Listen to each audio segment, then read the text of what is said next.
Hey guys, Brian here again. And despite the supply chain issues, I have a legendary car here that's been in the family forever. It's an absolute underdog. It's plain, it's simple, and you just can't kill it. It's the new 2022 Toyota RAV4 LE all-wheel drive. For just under $31,000, this RAV4 LE comes with the only package available, the blind spot package with the rear cross traffic alert. Yes, there's a second package on the brochure with the rear cargo cover. I don't count that as a package because it's not really electronics. But this one has the blind spot monitor, which will give you the color matching mirrors. But other than that, it's a plain Jane, but it comes with a lot from the box. So we're gonna dive into this awesome car, and we're gonna start with the exterior. We're gonna talk about the engine and powertrain. Then we're gonna get inside. And after that, we'll talk about the way it drives. So let's begin. So if you're not familiar with Toyota, you've probably at least heard of the RAV4 when it comes to SUVs that are super reliable. And it's the car that's the jack of all trades. It's supposed to do everything pretty good. It doesn't excel at one thing. It's going to be easy to get in and out of, comfortable to drive, easy to park. If you're tall, you can drive it. If you're short, you can drive it. If you're young, if you're old, if you're a business owner or an entrepreneur, you can load stuff up in the back and, change your life with it. If you're a college student, you can move out with this car. Or if you're a starting family or a family of two, maybe even three, you might be able to get by and then use this as the daily commuter. And jumping right into the exterior, something that I personally love is the standard LED lights at the base level. So no matter what RAV4 you get, you have LED low and high beams. From a side profile, you have what I call a shark's nose. It has a stubby flat nose that kind of looks like a great white shark to me, which gives it an aggressive stance in the front. It's still an aerodynamic car, and speaking of air, there's a non-functioning vent up here. From a distance, it adds to the overall facial structure. I know everybody on YouTube is probably talking about how this should be a functioning air vent. This is not a performance SUV, and if they left this blank, it would look like something was missing. And since you're not getting fog lights at the base level, you gotta put something there, and to me that works. And from a direct face-to-face, the overall design of the grille plays very nicely with the headlights and the non-functioning vents. And as we get closer, we have a sweet hexagonal design here, which gives it a little bit of a sporty flair with plenty of airflow to keep that four-cylinder cool. And if we step back a notch and go downward, there's even more airflow. And something I personally like is that on all the RAV4s, this is all non-painted. So this is gonna take the beating very nicely. If you accidentally clip a curb when you're parking too close, or if you take it off-road or camping and there's little shrubs and brushes scratching against this, it's not gonna take the wear and tear as bad as the gloss finish on the paint. At the LE gas level, the car comes with 17-inch steel wheels with a plastic hubcap. Wheels people like me are not a super big fan of this, but as far as a reliability standpoint, if you get a flat, that steel is going to be ultra strong. Say you have to limp with the flat because your spare is gone or your spare is flat, this is actually going to be more sturdy than an alloy wheel. So from a utilitarian standpoint, that's definitely a benefit. And these plastic covers, they look like rims from a distance if you don't have an eye for those things. And let's be honest, if you're not insane about the car, you might even scratch these up from time to time, especially if multiple people are using the car. And these are very cheap to replace compared to a brand new alloy rim. The side profile has a lot of sharp edges, which I've mentioned in my other RAV4 videos that I hope you check out. One thing that I also like is, besides that stubby flat shark nose that we have here, on the end, we have some sharp edges that really bring the overall look together. And not that this is an accessory that I would require on my RAV4 if I owned one, but the body side moldings here, which protect the doors, really brings the look together and adds a little bit of speed to the overall look. And since the RAV4 is built for all people, which means it's going to go all different types of places and live many different lives, another great thing about the RAV4 is that on all the RAV4s at the base and mid-level, you also have non-painted fender flares here, as well as on your rockers, which means, like I mentioned on the bumper, this is going to take the kicking up of rocks and the scratching of debris a lot better than that clear coat. To me personally, the overall look of the car is better with the color matching mirrors that you get on the blind spot package. That's going to be standard on the LE Hybrid, which we'll talk about the LE Hybrid in a little bit. But if we get close to the mirror, that's also the magnetic gray, which the car has. Beautiful, folds very easily. Moving on to the rear, the taillights have this black, I call it the mascara effect, inspired by Lexus. To me, very nice, modern and techie looking from the side. And when you go directly behind at nighttime, you'll have this very pretty straight line that goes down, which signifies the Toyota look that you'll even see in the Highlander a little bit as well. We're starting to see black badges on a lot of the new Toyotas now. People are getting sportier these days. With the things we've been through the last couple of years, a lot of people have been inspired to get outside. We've been reminded of our mortality, and I just feel like with, everything the world's been through, people are really trying to get out there and live life. And speaking of getting out there and living life, every RAV4 has the option for roof racks, which you can put your J-hooks on to hook up your kayaks. You can put tow packages on these so that you can put your mountain bikes. And speaking of towing, it'll tow up to 1,500 pounds. If you've heard of the 1750, that's on the Hybrid LE, not on the gas model. But you might ask, Brian, what's the benefit of getting a gas model in a world where the price of gas is going up? Why are we even selling gas models? Well, this can be very controversial right now, especially with the prices of gas, but there are a couple things about the gas model that you might like over the hybrid. One of those things is that on the gas model, you have an 8-speed electronic direct shift transmission, which is attached to this 2.5 liter 4-cylinder engine. So if you're a little wary about CVT transmissions, which personally I wouldn't be if you're going with Toyota, I honestly have complete confidence in Toyota's CVT transmission that's in the hybrid. But let's say you're stubborn and you absolutely won't drive a CVT and you're just not ready to make that move yet, and you need that direct drive that your Camry gas model gets or your Highlander gas models. You just love that shifting feel. When going with a gas model RAV4, you also get the same geared automatic transmission. But do be advised, by going with the gas model, you are forgoing 16 horsepower. So in this car, you're going to have 203 horsepower, whereas with the hybrid, it's 219. With the gas model RAV4, you have a blend of 30 miles per gallon, 34 on the highway and 27 in the city.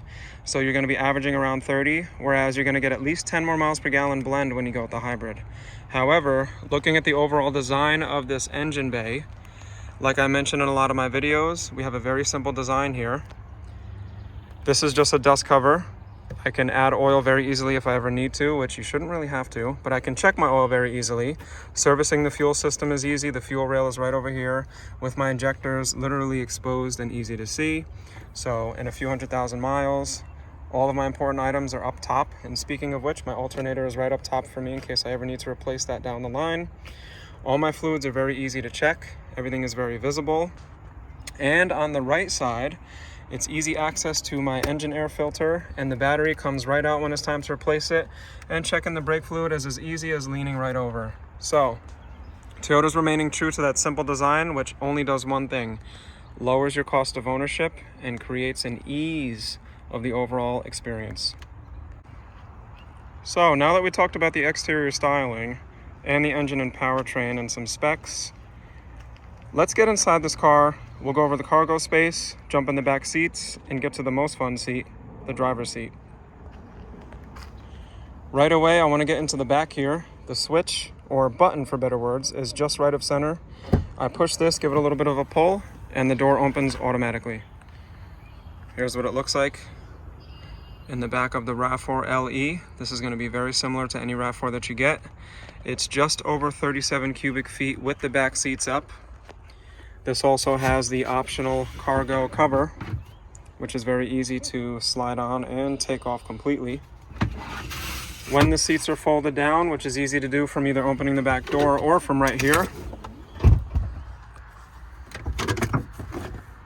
I unlock just shy of 70 cubic feet. I believe it's 69.7, and I just did this one-handed.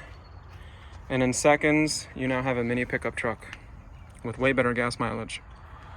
Typical for every RAV4, I have 4 heavy-duty D-rings here, which makes it very easy for me to ratchet strap things down to keep them in place. A wonderful rubber RAV4 cargo protector here so that my carpet doesn't get messed up.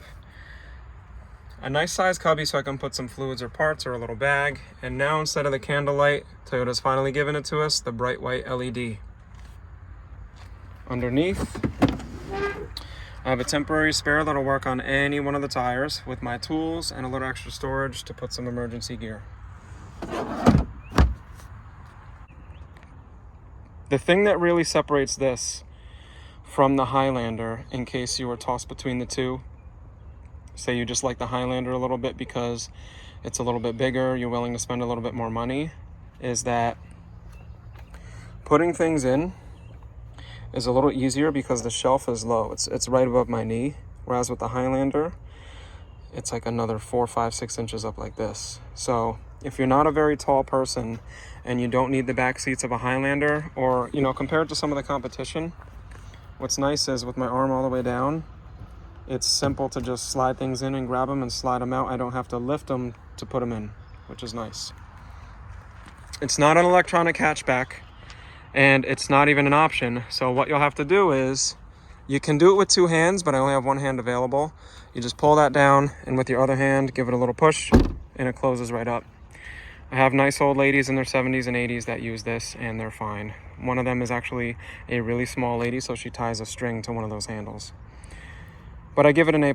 I really like the cargo storage. Let's get in the back seat, talk about some of the space, and work our way up front. All right, so how much room is in the back seats? Let's take a look. This is what I'm greeted with getting into the RAV4 LE.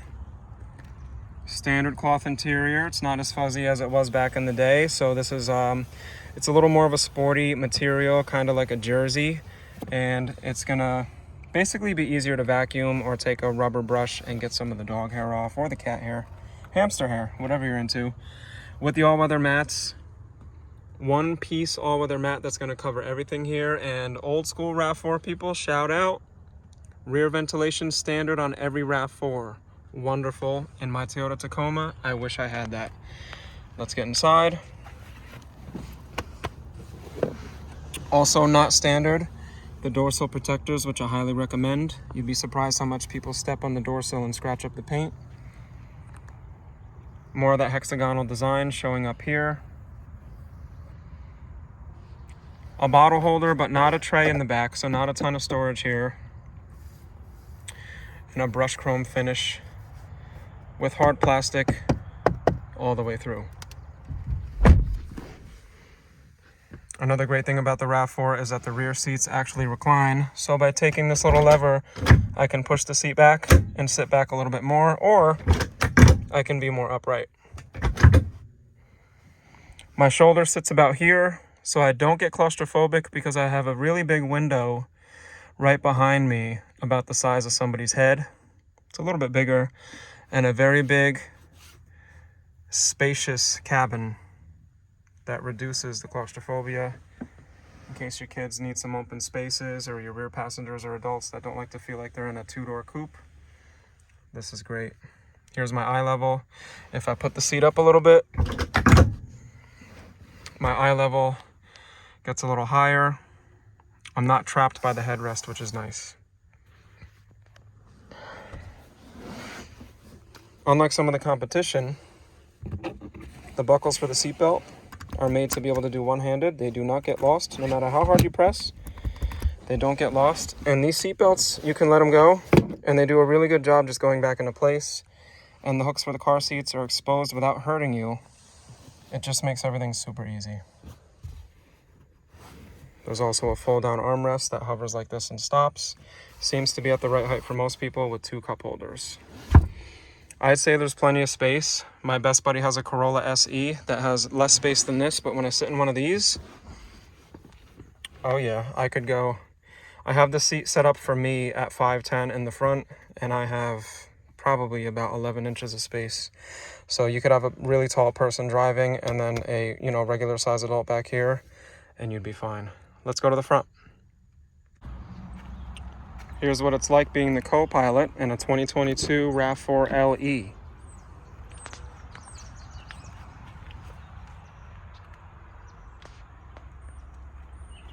Starting with the door card, very similar to the back. Hard plastic down below. A little bit of a soft material here. Still hard up top. So the Corolla starts to get soft as you go up. I'm not too concerned about it. Let me change the lighting for you.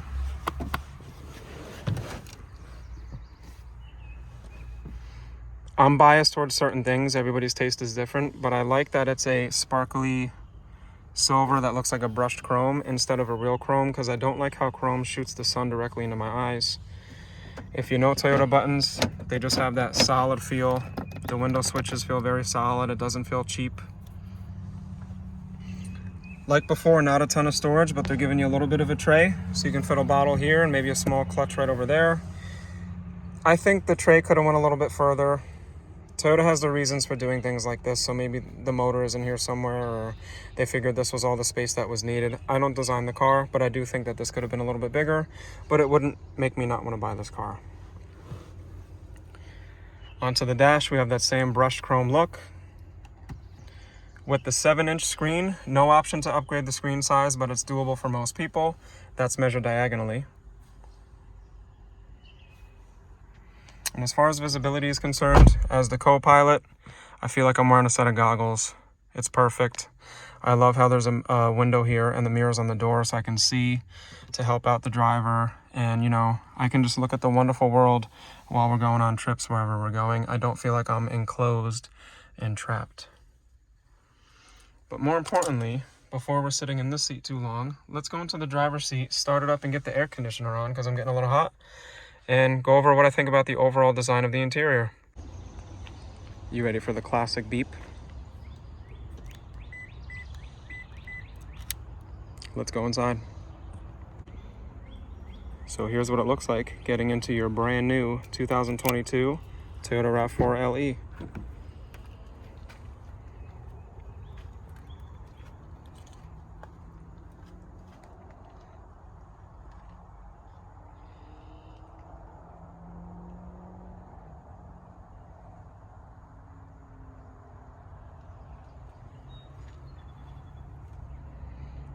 By the way, this is just a protective film that's actually going to be silver like that.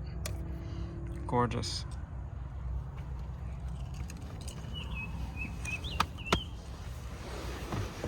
Also notice the lettering on the floor mats are black now instead of gray like in the cargo area. That's going to get dirty and it's going to hide it a lot better. 8 airbags in this car. Let's start it up.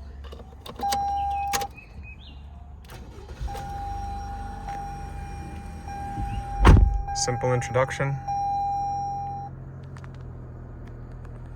Nothing crazy.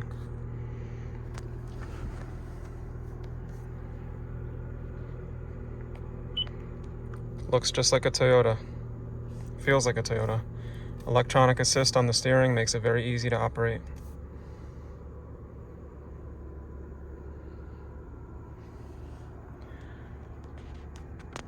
With the TNGA platform, which if you don't know what TNGA is, it stands for Toyota New Global Architecture, which are just the most up-to-date frames. They crash the best. They have the lower center of gravity.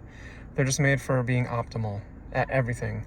On all TNGA RAV4s and all TNGA Toyotas now, there's auto down and auto up all around, which I'm jealous of. I wish my Toyota Tacoma, which is not TNGA yet, I wish it had. All the buttons are in the front. There's nothing in the back for you to try to look around or guess what it is. And all of these buttons are going to light up a beautiful blue at nighttime. Easy reader on the display here with some red needles. Toyota keeps it simple, guys. Yeah, some of the competition might have a little bit more buzz and flair, but this is timeless. You can just literally glance at it and go back to the road. Glance at it, go back to the road. Even if you skip the digital. With the needles here, the white and red, yeah, it's old school, but it works. 1-zone climate control. So I got the temp, I got the fan speed, got my air direction button. It looks weird at first, but this is very tactile, and each click gives you a different setting. See, look. Yeah, there's no digital temp, but that's not real anyway. That's all fantasy, so this works fine. It's nice how every click changes the way it is, and everything is close to what it shows on this little LED readout here, LCD readout. The shifter's nice too with an overhand grip. There's a little button that you push. Shifts right directly down or like that. The last generation had no button to unlock it and you went over and down, which some people thought was weird. Now they made it easy. And then you can put it into shift mode and you can toggle through, which is great, and control your gears. The Apple CarPlay and Android Auto is standard. It is not wireless. You do have to plug it into the USB plug down here. Another great feature is the parking brake is electronic, disengages on its own, and re-engages, which is great. I will make a tutorial video, so make sure you guys check that out. The backup camera is very legible. I've seen some that are a little more legible, but to me this is great. You can see the little pebbles. It works fine. It's a simple camera. It's built to last and go through everything. This is all touchscreen here, and you have a menu where you can turn off the screen at nighttime if you want to, and you can change some advanced settings, which I'm going to make this a little easier to see during the day. Just like that. No auto-dimming rear view mirror, just a simple flip switch. But sunglass case up top with a soft backing, and Safety Connect on all new Toyotas for 1 year unlimited miles. Make sure you download your Toyota app and get connected. It's easy and it could save your life. Also, like the back, the white LED instead of the little candle light that you used to get. So we're out of the medieval times at Toyota, guys. Let's party. I'd rate the seats an 8 out of 10. They're comfortable after about 3 hours, which yes, I've been in a RAV4 for 3 hours. I'm ready to get out. Everybody's comfort level is different though. If you're coming out of an $80,000 BMW, this is going to feel like a lawn chair. If you're coming out of a Corolla, this is going to feel awesome. If you're coming out of a Pilot, this is going to feel good. If you're coming out of a Highlander, it's going to feel good. Depends on where you're coming from, guys. Just keep that in mind. 2 USB-Cs that light up the beautiful icing blue with a carpet down below. The storage is halfway to the elbow. I'd say this is about 9 inches in height here. I'd imagine on Amazon or online you can get some aftermarket shelving options to put things in here. Very easy to close. This is slightly soft, spongy, kind of like a foam roller. It works for me. A little less spongy here, but perfect height. Now, if you're new to Toyota or you're new to the RAV4, the screen. It's in your face. You can't get over it. What you do is you learn how to adjust your seat, which means some people are sitting way too low. Don't take it the wrong way. If you're sitting too low, the screen is in your face and too high. But if you raise your seat up so that your eyes are just center of the windshield, the screen fits into the dash as if it was integrated. So just keep that in mind, guys. You might like sitting down in the car like this, but just bump your seat up a notch and look at how the screen disappears. Just something to think about. And just like people that sit a little bit too close to the steering wheel, when you pull this little lever down, you can totally change. It's a little tough from the factory, the height, and you can telescope, which is nice at the base level. Not leather wrapped. I will say I'm a sucker for leather wrapped steering wheels. I love them, but this is fine. It doesn't feel like it's hard plastic. It's slightly spongy. It's comfortable.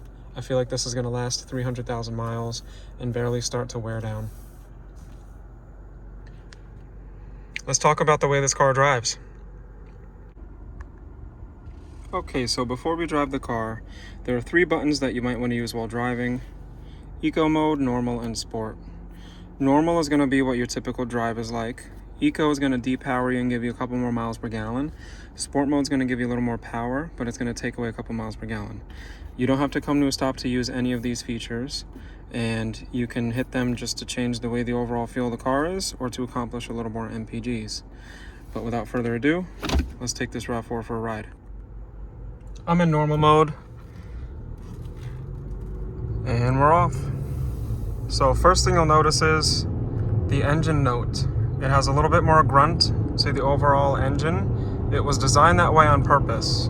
Toyota wanted to market towards a little bit more of a sporty and aggressive crowd that appreciates things like engine notes. But once I'm up to speed, it calms right down. Now, I didn't put it pedal to the metal because it's a new car and I want to respect the engine, but they have just enough pep to get you going. If it's loaded with people, you can put it in sport mode and it'll get up to speed. It's not a racing SUV, but it never gets called slow. It's good. At 203 horsepower, it gets the job done. Visibility is amazing.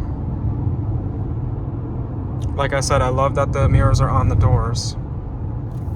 and you can see through those little windows on the side. The center of gravity is low, and it can take the turns pretty nicely without a lot of nosedive during braking. With your hybrid XSE or your XLE, you're gonna have different feels. The XLE is gonna be slightly smoother, a little more luxurious. Your XSE is gonna be tighter, more responsive, and have less body roll. But overall, a RAV4 is gonna feel like a RAV4. The transmission shifting feels great. Feels like a regular geared automatic transmission, as it should. The braking is very responsive. It has electronic brake force distribution, so you're gonna get different brake force per wheel depending on what you're doing. Check that out. But this is a sold unit, so I can't put a ton of miles on it. Just wanted to give you guys an overall look as if you were test driving the car yourself. A couple cool things about this car: you can customize the volume to the beep when you click the remote. You can change how long the headlights stay on when you shut the car off. You can even change how long the interior lights stay on when you shut the car off as well. But yeah, it takes a turn nicely. It's a joy to drive. It's doing its job very well. It's not a BMW X3, and it's not going to cost anywhere near the maintenance of a BMW X3. And it's not a Volkswagen Atlas. You might not get the Fahrvergnügen experience, but it's a pleasure to drive, you know? You have to pay for the Fahrvergnügen. With Toyota, you have the lowest cost of ownership, the highest reliability, some of the best safety, in my opinion, based on the research. Look at the IIHS crash reports and see the way these crash on video. And look at your 4- and 5-star safety ratings on the window sticker done by the government. And look at the fact that most Toyotas are top safety pick plus, and I believe all Toyotas now are top safety pick. So I hope you enjoyed driving with me. Let's park the car and close up the video. So there you have it, the 2022 Toyota RAV4 LE. The underdog, the tried and true, the one and only, the reliable. So I hope you enjoyed the video. Let me know what you think. I think this car is a great option for you. Hybrid is great as well. Let me know in the comments what you think between the two. Don't forget, I'm making a tutorial video for this car, and coming soon will be a video on the hybrid version in the same color. So thanks again for your support, guys. Let me know what cars you want to see. I'm doing my best given the inventory constraints with the pipeline, and I'll catch you in the comments. Peace.